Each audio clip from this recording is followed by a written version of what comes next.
అందరికీ నమస్కారం. నేను మీ journalist Madan Mohan. Welcome to our Madan TV news channel.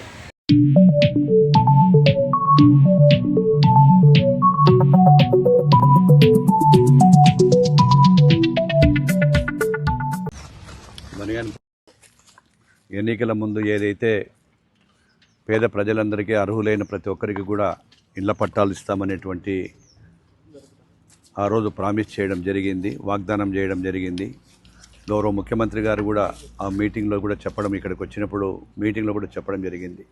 ఆ రోజు ఇచ్చిన మాట ప్రకారం ఈరోజు ఎన్ని అడ్డంకులు ఎదురైనా ఏదైతే ఈ ఎస్ఆర్బీసీ కాలనీకి సంబంధించిన ల్యాండు, అదేవిధంగా వెంకటేశ్వర స్వామిది ఇంకొక దేవాలయం వాళ్ళకు అది కూడా అవన్నీ కూడా కలిపి దానికి కూడా ఆల్టర్నేటివ్ ల్యాండ్ ఇవ్వాలని చెప్పి ఉద్దేశంతో అన్నీ చూసుకున్న తర్వాత గౌరవ జాయింట్ కలెక్టర్ గారు కూడా ఇన్స్పెక్షన్ కోసం ఈరోజు వచ్చారు.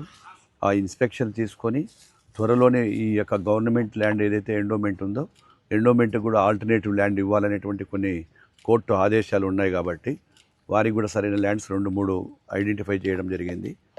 దీన్ని కూడా త్వరలోనే తీసుకొని ఈ యొక్క ట్రాన్స్ఫర్స్ అన్నీ అయిపోయిన వెంటనే దీన్ని కాలనీని అభివృద్ధి చేసి దాదాపుగా 3,200 నుంచి 3,500 లబ్ధిదారులవి ఈరోజు లిస్టు కూడా మా దగ్గర గవర్నమెంట్ కూడా అధికారులందరూ కూడా రెడీ చేశారు.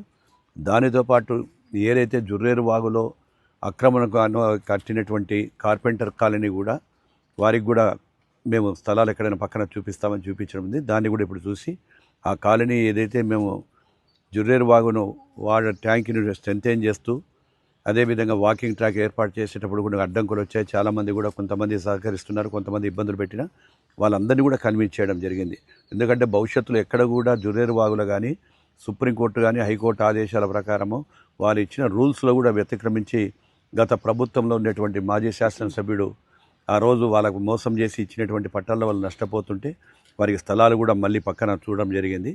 వీటన్నిటిని కూడా త్వరలో కంప్లీట్ చేస్తామని చెప్పి తెలియజేస్తూ ఆ ఇన్స్పెక్షన్ ఏదైతే కార్పెంటర్ కాలనీ ఇళ్ల స్థలాల గురించి కూడా జాయింట్ కలెక్టర్ గారు వచ్చారు. మిగతా వివరాలన్నీ కూడా జాయింట్ కలెక్టర్ గారు చెప్తారు.